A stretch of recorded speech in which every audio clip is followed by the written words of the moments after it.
Right, here is part 2 of my fan art tutorial. In this video, I will get more of Kazuha's face and hair done. I think the series will have 7 episodes in total.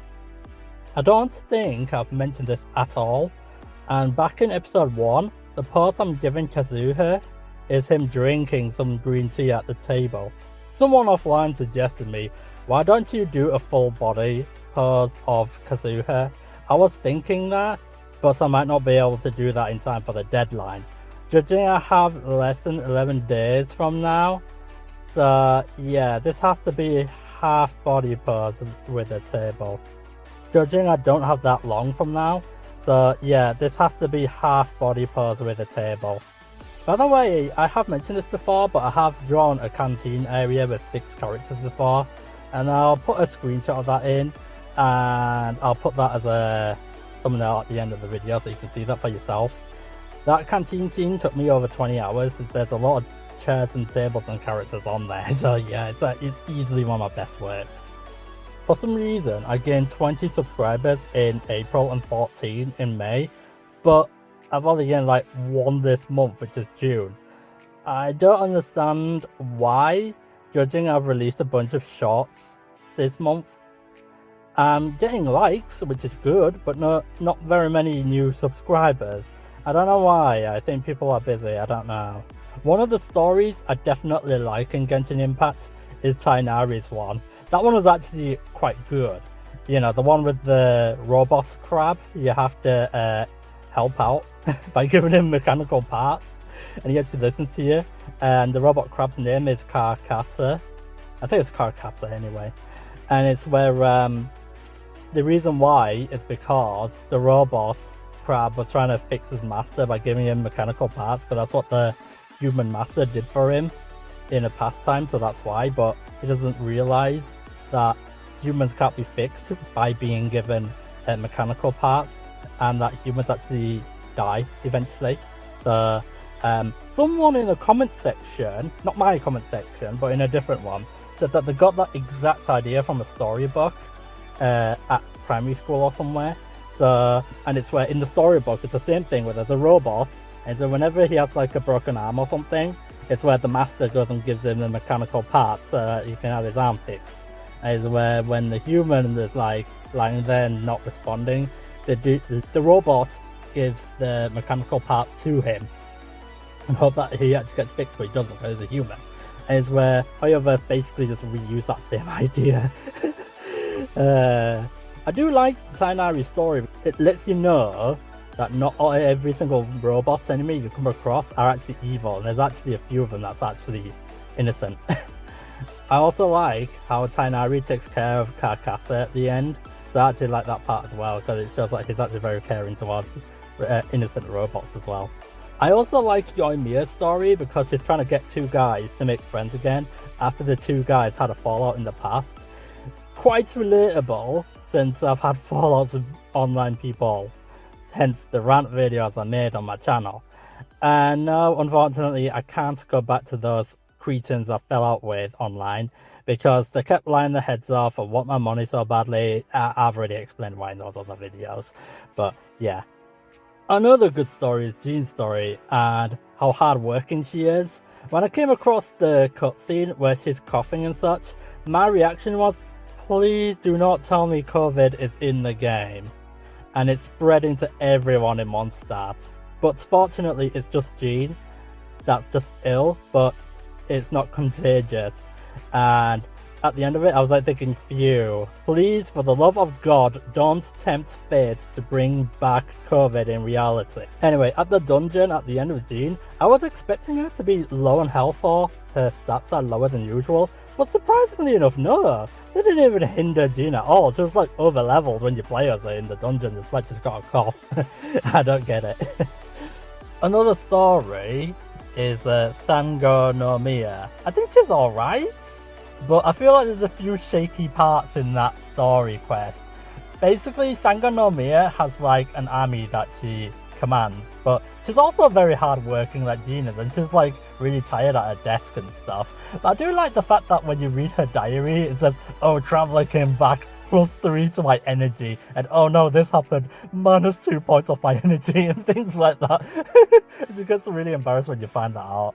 And it's where one shaky part had to do with like this merchant. You have to go help him out and stuff, right? And it's like you find out that he was basically hogging like these resources, all these items to himself, so he can make big profits and things like that off other soldiers and things like that.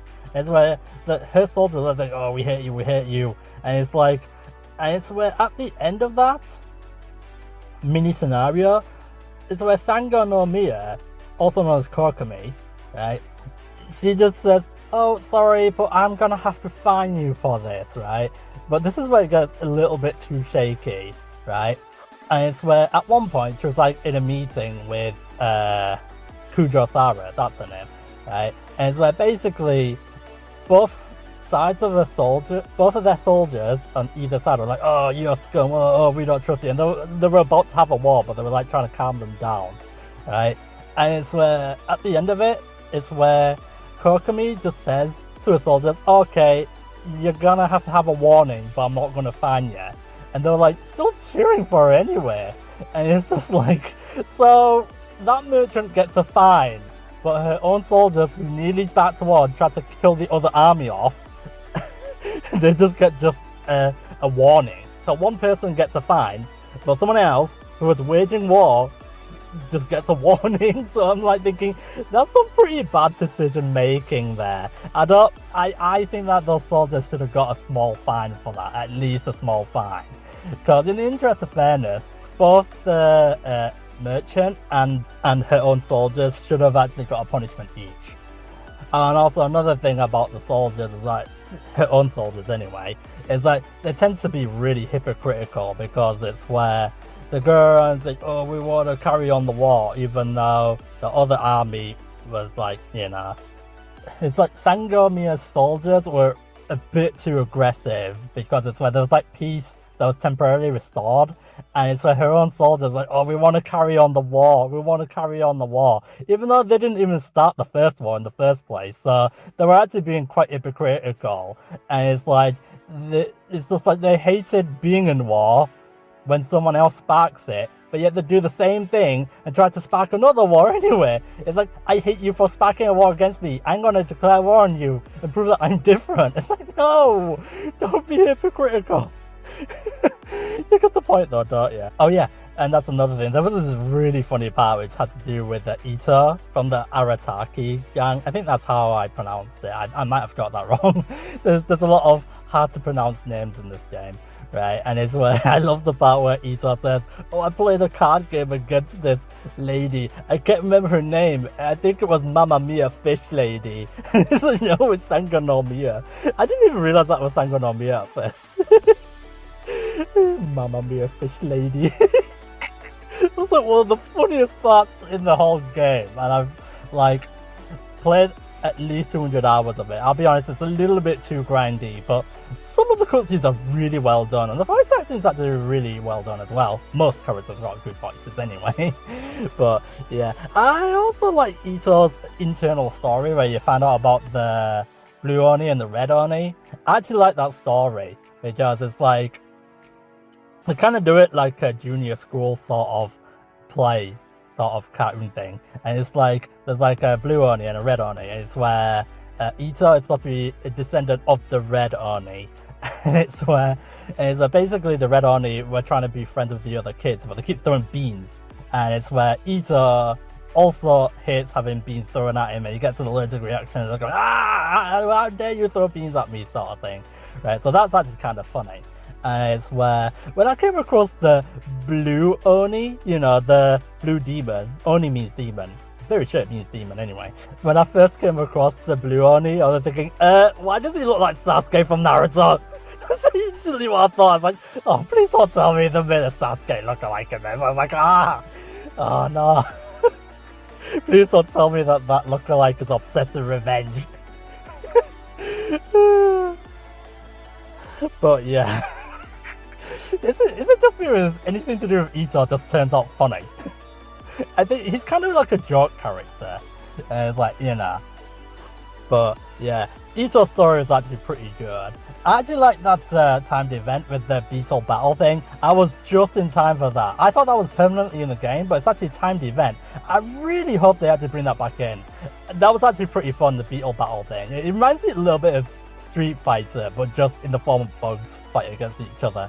But no one dies in it, obviously. So it's like, you know, and you get some yummy primo gems out of it as well. So I thought, oh wow, okay then. But yeah. Anyway, I think this will do for part 2. So, yeah. Oh, wow. I hope I actually win something. I really hope I win, because this drawing has actually taken a while. This is at times 4 speed, mind you. But yeah. Thank you for watching the video. If you want to actually show your support, you may tick like, share, or subscribe to my channel. You can even do all 3 of them if you want to. So yeah, and with that, I'll end off the video. So thanks you for watching.